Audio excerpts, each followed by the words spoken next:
Alors, bonjour tout le monde. Un mot sur la situation à la frontière. Donc, aujourd'hui, le Parti québécois dépose une motion importante qui se lit comme suit, que l'Assemblée nationale se prononce en faveur de l'abolition du principe énoncé dans l'entente entre le Canada et les États-Unis sur les pays tiers sûrs, qui rend une demande d'asile admissible après être entrée au Québec par des chemins illégaux lorsque le demandeur d'asile démontre qu'il est demeuré 14 jours sur le territoire.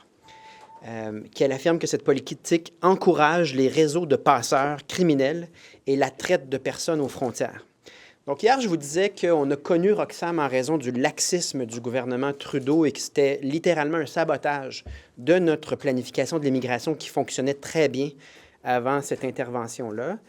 Et un reportage très intéressant de Romain Chué, mais qui traite sur les passages au poste frontalier. Mais là où il va falloir aller chercher plus de données, c'est que cette règle-là, qui permet de passer par une forêt, et ça implique potentiellement des gens qui se perdent l'hiver, un risque pour la sécurité, s'ils passent par une forêt et ensuite se cachent sur le territoire du Québec pendant 14 jours, ils sont ensuite reçus.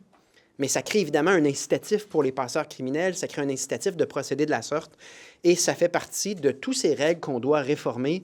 J'ai nommé à plusieurs reprises ce que le Parti québécois veut, à savoir qu'on ait une préévaluation à la frontière pour distinguer les cas vraisemblables de demande d'asile de cas qui sont absolument non fondés.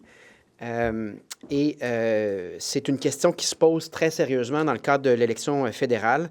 Je vous rappelle que tout ça dépend entièrement du fédéral. François Legault nous avait dit qu'on obtiendrait les pleins pouvoirs en immigration si on lui donnait un mandat fort. Et ça me fait penser à la demande de M. Jolin Barrette hier pour être consulté sur la nomination des juges. C'est toute la même chose que les pleins pouvoirs en immigration ou les transferts en santé. On demande quelque chose qu'on sait qu'on n'obtiendra pas. Quand on ne l'obtient pas, on dit « ça passe pas, on est fâché ». Puis ensuite, on laisse ça là. D'ailleurs, vous serez intéressé d'apprendre que la dernière fois qu'on a demandé d'être consulté sur la nomination des juges, c'est notre ami Maurice Duplessis qui a fait ça, et sans succès. Et je vous soumets respectueusement que Maurice Duplessis avait peut-être plus de chances que Simon Jolin Barrette de faire fléchir le fédéral, mais entre vous et moi, tout ça est théorique, ça n'arrivera pas. Dernier mot sur une histoire qui me tient à cœur, donc c'est peut-être pas dans l'actualité autant, là, mais l'Académie Centennial, on a fait une motion hier. Puis oui, c'est une institution privée, mais c'est une institution que, peu importe public ou privé, vient en aide à des jeunes qui sont pas mal à la dernière chance dans le système scolaire. Ils ne sont pas lourdement handicapés, mais ils ne peuvent pas suivre dans des classes dans le public normal. Et cette école-là va faire faillite si on n'intervient pas. Et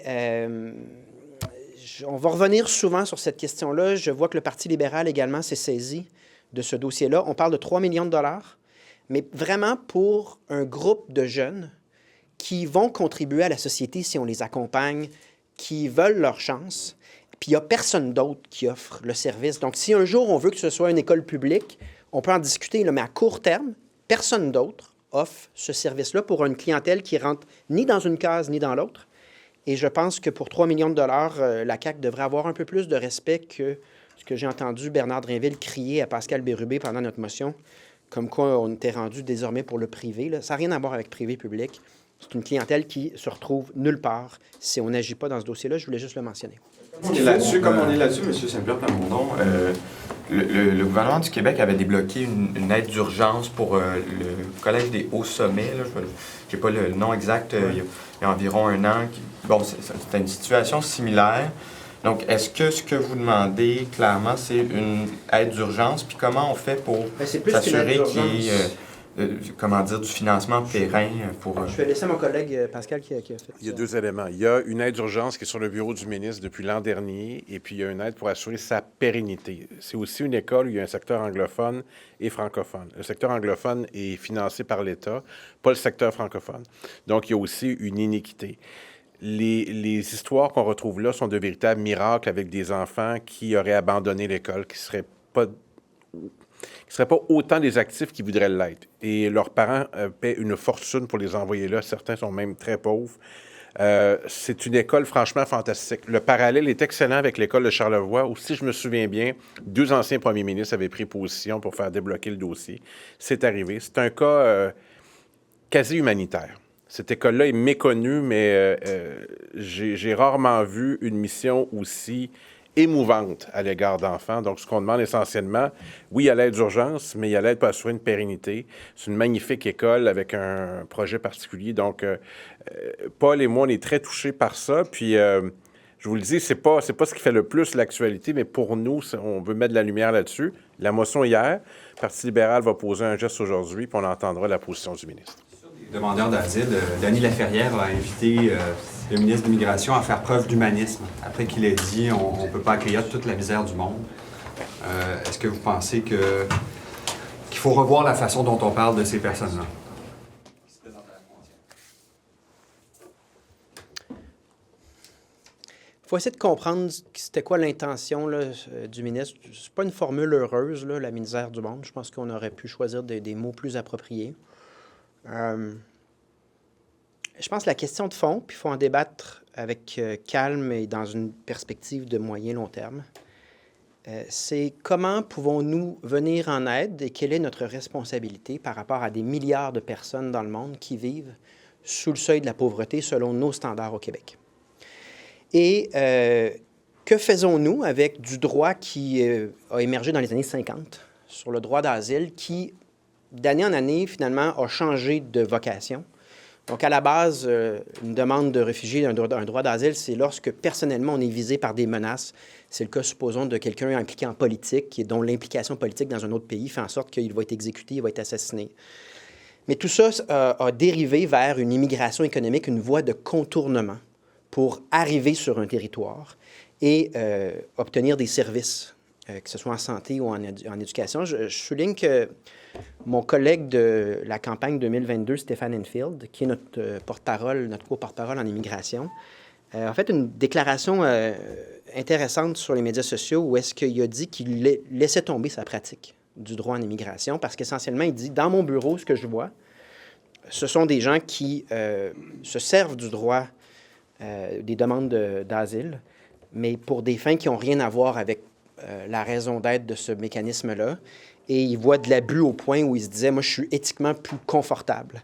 Et vous voyez, ce matin, là, il y a plusieurs histoires très tristes d'étudiants qui se sont fait berner, d'hôpitaux qui offrent des services ne seront jamais payés.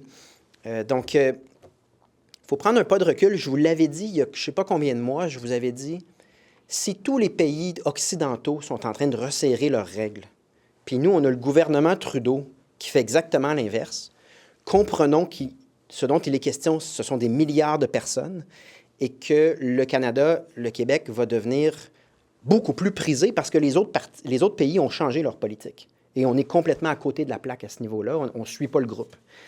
Et là, avec ce qu'on voit aux États-Unis, on parle de plus de 10 millions de personnes, selon les déclarations de Donald Trump, qui sont appelées à déménager. Nous sommes 9 millions au Québec. Il faut se poser la question des politiques à la frontière, la politique de visa. C'est pour ça que le Parti québécois a déposé un document sur l'initiative du siècle, avec des propositions très concrètes de ce qu'on peut faire pour avoir un filtre, puis des délais de traitement de demande beaucoup plus serrés. Et ironie du sort, le document porte sur l'initiative du siècle et cette lubie fédérale de faire passer la population canadienne à 100 millions. Qui est-ce que Mark Carney nomme comme conseiller principal?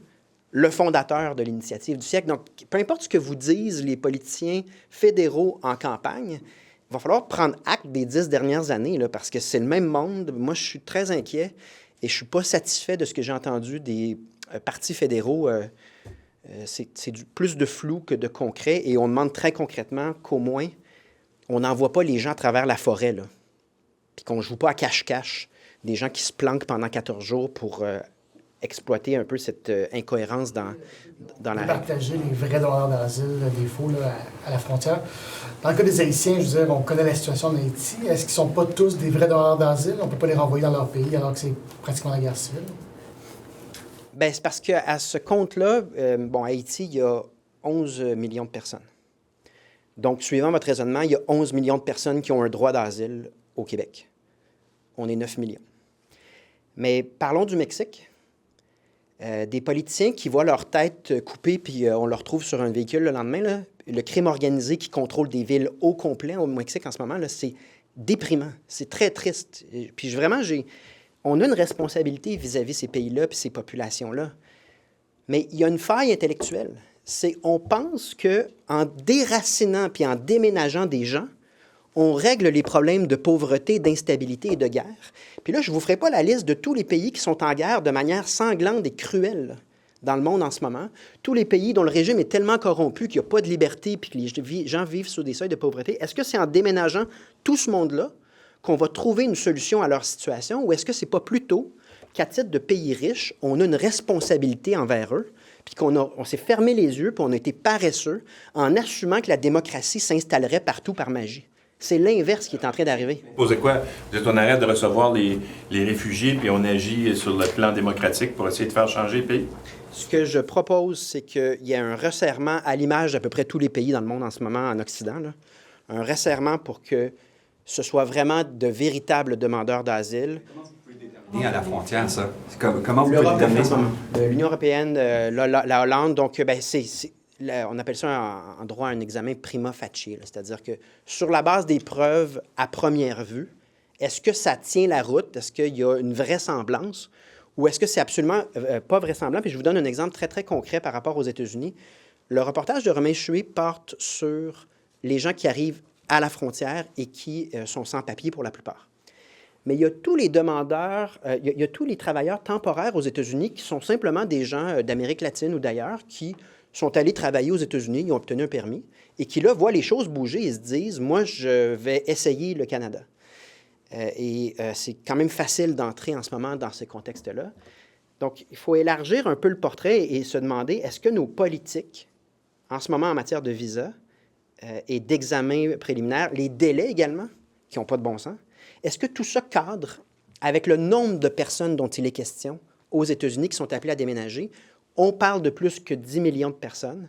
Et ça, c'est sans compter d'autres facteurs à l'international. Donc, il y a un moment donné, il faut prendre un pas de recul, regarder ce qui se fait à l'international, puis harmoniser dans une certaine mesure nos politiques. Et malheureusement, c'est pas qu'on ne l'a pas demandé au gouvernement fédéral, libéral de Justin Trudeau, c'est simplement que pour des raisons idéologiques, ils ont créé de toutes pièces une crise du logement, puis une situation vraiment exigeante. Ça pourrait être plus gros que Roxham. Toujours crédible quand on voit les nouveaux liens entre Mme Lebel et M. Marcellus aussi. Allez-y. On a été très clair depuis le début sur notre absence de confiance dans le processus. Ce qu'on a vécu hier, il ne faut pas le sous-estimer. Il faut mettre les pièces de casse-tête ensemble. Donc, on a des révélations dans le journal ce matin, comme quoi plusieurs personnes sont liées. Ce n'est pas une surprise, je vous l'avais dit. Si Sonia Lebel et le juge Galland, c'est eux qui gérait les opérations de la commission Charbonneau, puis que ça s'est terminé, qu'il n'y avait aucun responsable politique, puis qu'on n'a posé aucune question au ministre puis au premier ministre Charest. Déjà, il y a des questions, il y a des lumineux rouges, mais là, s'ajoute à ça que, essentiellement, hier, la version des faits de la CAQ, c'est qu'ils ont été bernés par la SAQ, sont victimes de ça, et qu'il faut faire toute la lumière. Ils ne savaient pas. Lorsqu'on leur demande, bien, parfait, on va entendre les dirigeants de la SAQ de sorte que vous pourrez vous disculper puis qu'on va faire toute la lumière. Magie, ils ne veulent absolument pas que ces gens-là parlent. C'est cousu de fil blanc, ça me semble évident ce qui se passe. Donc non, ça ne passe pas, je maintiens le point, je l'ai mis par écrit. Le juge Galland doit se récuser et on doit repartir à zéro l'échafaudage de cette commission pour que la confiance soit là puis qu'on... il en va de l'avenir des commissions d'enquête puis de notre démocratie, là, parce que la confiance, elle n'est pas là. Un élément supplémentaire. Donc, la CAQ a refusé une enquête des parlementaires à l'égard de ceux qui auraient induit la Chambre en erreur. Donc, comment peut-on refuser une telle enquête supplémentaire lorsqu'on veut faire toute la lumière? Gros problème. La CAQ semble avoir vraiment beaucoup confiance dans la commission Galland, comme dans le sens qu'on n'a pas à s'inquiéter. Ce qui se passe à la composition de la commission Galland ressemble beaucoup à un conventum de la commission Charbonneau. Un conventum avec l'énergie qu'on y retrouve. Heureux de se retrouver. De nouveaux liens sont établis ce matin et on a des raisons de croire que d'autres seront révélés bientôt. Qu'est-ce que vous voulez dire? Ben, il y a des informations qui circulent, qui restent à vérifier, que certains d'entre vous vérifient et qui parviennent à nos oreilles. On ne peut pas aller plus loin pour l'instant, mais disons que les C'est pas fini. liens sont manifestes. Et on va vous tenir informés si on obtient ces informations, ces confirmations. Je veux juste vous entendre, Monsieur Saint-Pierre Plamondon, sur je pense que vous l'avez mentionné d'ailleurs un peu plus tôt, cette agence de placement IRIS qui promis à des demandeurs d'asile d'être placés dans certaines régions. Finalement, on les a envoyés dans d'autres régions du Québec.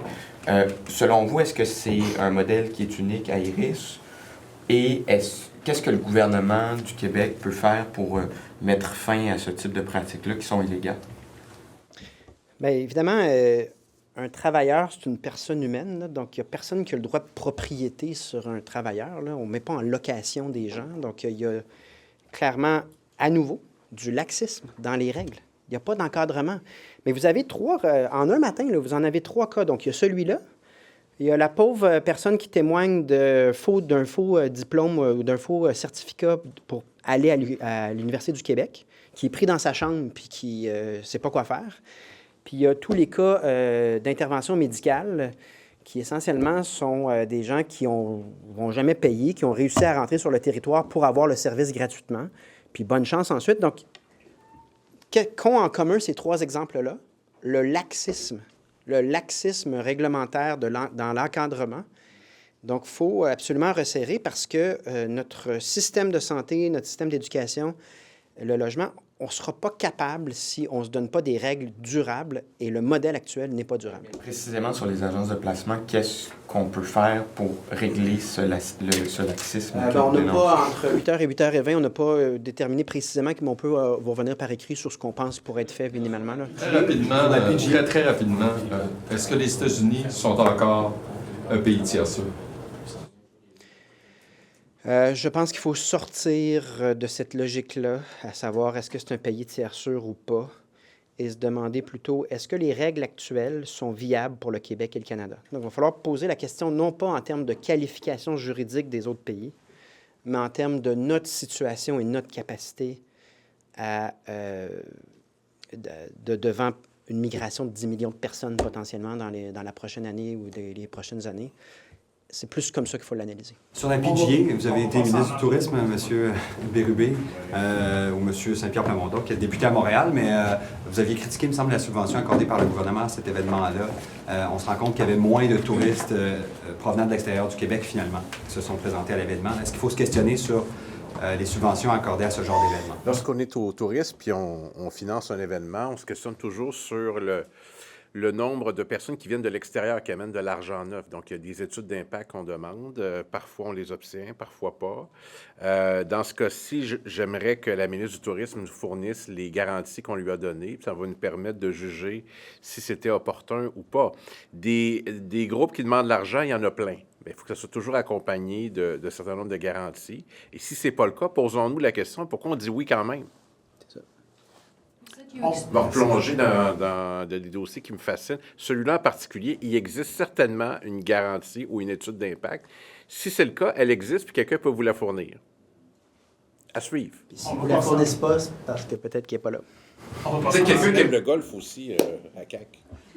Minister Roberge's comment yesterday at Gérald Filion, RDI, that on ne peut pas recevoir toute la misère du monde. Is it a faux pas or a harsh reality? You have to distinguish how it's said and what is the reality. So I think Daniel Laferrière is correct when saying that it's not the appropriate words, given the harsh circumstances of certain people's population in Haiti, but all over the world. Now, in terms of what's the reality, billions of people live under the threshold of poverty as we define it in Quebec.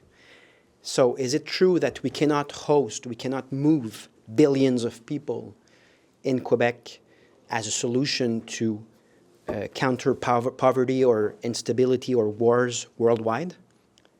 Indeed, not only it's not a solution, but Quebec will not be able to maintain those services that are attractive if you have an unlimited people crossing the border saying, I live in an unstable regime and I want to switch. The proportions need to be understood. Just for the U.S., if we follow Donald Trump's reasoning, whether or not we agree, we're dealing with more than 10 million people who will want to move, and when they will ask themselves where to, Quebec and Canada will be first on the list, way before Mexico and way before Europe, because you need to take a plane, and then there are rules. And that's why we're saying our rules are off if you look at what has changed in other countries, in Western countries.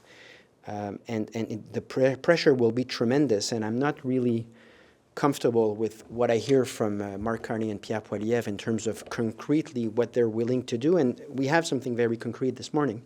We're saying there's a flaw in the current rules of Pays Tiers Sûr, whereby you can go through a forest during the night and hide for 14 days. And if you're successful to stay on the territory for 14 days, then you're in. But can you imagine how criminal organization will try to use that exactly like we experienced during Roxham? So we're dealing with a potential Roxham, but the size, the scope of it might be way greater than Roxham, given that we're talking about more than 10 million people in the U.S. Why do you expect more potential conflicts of interest in the Second Commission? First of all, it's looked like a Commission Charbonneau get-together. And it feels like there's no distance between the actor back then and the actor right now, between the minister of the CAQ and the people who are in charge of investigating. So we have reason to believe that we might know new information about those links. And we have many sources, and I guess you have many sources as well, some of you. Have some communication with people who are frankly disturbed by how it works. So we want to make sure that we put the light on what happened, which is pretty bad. We lost millions of dollars, and CAQ seems to feel very comfortable with the actual commission. And yesterday, they vote against an inquiry of the parliamentaries, which is weird because they want to put the light and they want to get the truth. Maybe not that much. So this is our case, and stay tuned for new information. What's the balance between at the border between compassion and not overwhelming our services? I don't think it's the right way to put it. The question is not whether you choose between compassion and capacity. You simply need sustainable models for immigration over time, which includes capacity, but includes also what is the foreseeable number of people that will come to the border in the upcoming year or so. And since we're dealing with more than 10 million people, and that's apart many asylum seekers that come from everywhere in the world, the math just don't add up in any way. However, I think we do have a responsibility towards populations going through harsh, unstable, and dangerous regimes. But the problem is, the law that we enacted in the 50s, I think foresaw that democracy would spread everywhere and people would get rich everywhere in the world. And we're seeing, unfortunately, kind of the opposite. If you look at Mexico, how many cities right now are controlled by organized crime? And are we capable of hosting all those cities, all that population? How many people, how many millions of people in Mexico? 100. It's about 100. Mexico City in itself is just... So I don't want to name all the countries where there's war, instability, but I think the idea that we will act on poverty, wars, and unstable regime through moving people is flawed. It's just impossible. But it doesn't mean we don't have any responsibility. So how should we help so that those populations are not in distress? We have a responsibility and we need to provide answers. But I think here it's really a question of mathematics and acknowledging that we already passed our capacity to in terms of healthcare and housing.